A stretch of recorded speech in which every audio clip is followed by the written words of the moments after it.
Hello అండి, welcome to my channel.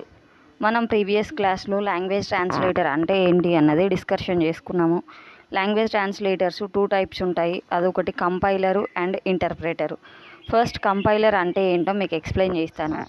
Compiler అంటే ఏంటి అంటే మనం ఒక సోర్స్ కోడ్ ఇచ్చినప్పుడు ఆ సోర్స్ కోడ్ని ఏం చేస్తుంది అంటే హై లెవెల్ ప్రోగ్రామింగ్ లాంగ్వేజ్ నుండి లో లెవెల్ ప్రోగ్రామింగ్ లాంగ్వేజ్కి ట్రాన్స్లేట్ చేస్తుంది. ట్రాన్స్లేట్ చేసినప్పుడు కంప్యూటర్ దాన్ని అర్థం చేసుకొని మనకి కోడ్ని ఎగ్జిక్యూట్ చేసి చూపిస్తుంది. అందుకు దాన్ని కంపైలర్ అనేసి అంటాము.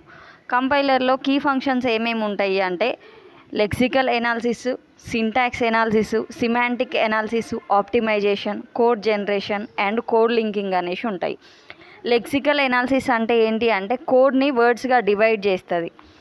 సింటాక్స్ ఎనాలిసిస్ అంటే ఏంటి అంటే మనం రాసిన కోడ్ కరెక్టా లేదా అని చెక్ చేస్తుంది.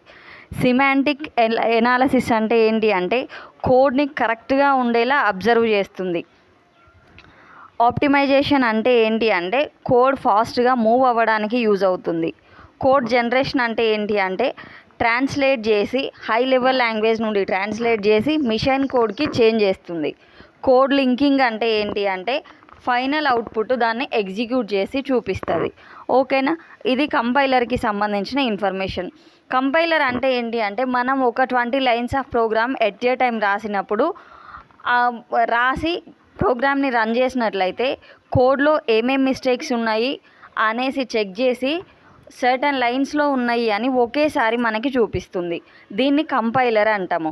నెక్స్ట్ ఏంటి అంటే ఇంటర్ప్రిటర్ అంటే ఏంటి అంటే మనం రాసిన యొక్క కోడ్ ఒక ప్రోగ్రామ్ని లైన్ బై లైన్గా చెక్ చేస్తుంది. ఇది ఒక software program. Line by line రాసి ఆ ప్రోగ్రామ్ని ఇంప్లిమెంట్ చేస్తుంది. మనం ఫర్ ఎగ్జాంపుల్ ఫస్ట్ లైన్లో కోడ్ ఒకవేళ రాంగ్గా రాసినట్లయితే నెక్స్ట్ లైన్కి మూవ్ ఆన్ అవ్వదు. కంపైలర్కి ఇంటర్ప్రిటర్కి ఉన్న చేంజ్ ఏంటి అంటే కంపైలరు టోటల్ ప్రోగ్రామ్ని ఒకేసారి రన్ చేస్తే ఎక్కడ ఎర్రర్స్ ఉన్నాయి అన్నది మనకి చెక్ చేసి చూపిస్తుంది. ఇంటర్ప్రిటర్ ఏంటి అంటే లైన్ బై లైన్ చెక్ చేసి మనకి కోడ్ రన్ చేసి చూపిస్తుంది. కంపైలర్కి ఇంటర్ప్రిటర్కి ఉన్న డిఫరెన్స్ కూడా మీకు ఎక్స్ప్లెయిన్ చేశాను. ఓకేనా, ఇప్పుడు పైథాన్ అనేది ఇంటర్ప్రిటర్ లాంగ్వేజా కంపైలర్ లాంగ్వేజా మీరు నాకు కామెంట్ చేయండి. ఓకేనా, కంపైలర్ అండ్ ఇంటర్ప్రిటర్ డెఫినేషన్స్ కూడా మీకు రాపిచ్చాను. నేను ఎక్స్ప్లెయిన్ చేసిన విధానం మీకు ఒకవేళ నచ్చినట్లయితే లైక్ చేయండి, షేర్ చేయండి, సబ్స్క్రైబ్ చేయండి. Thank you for watching.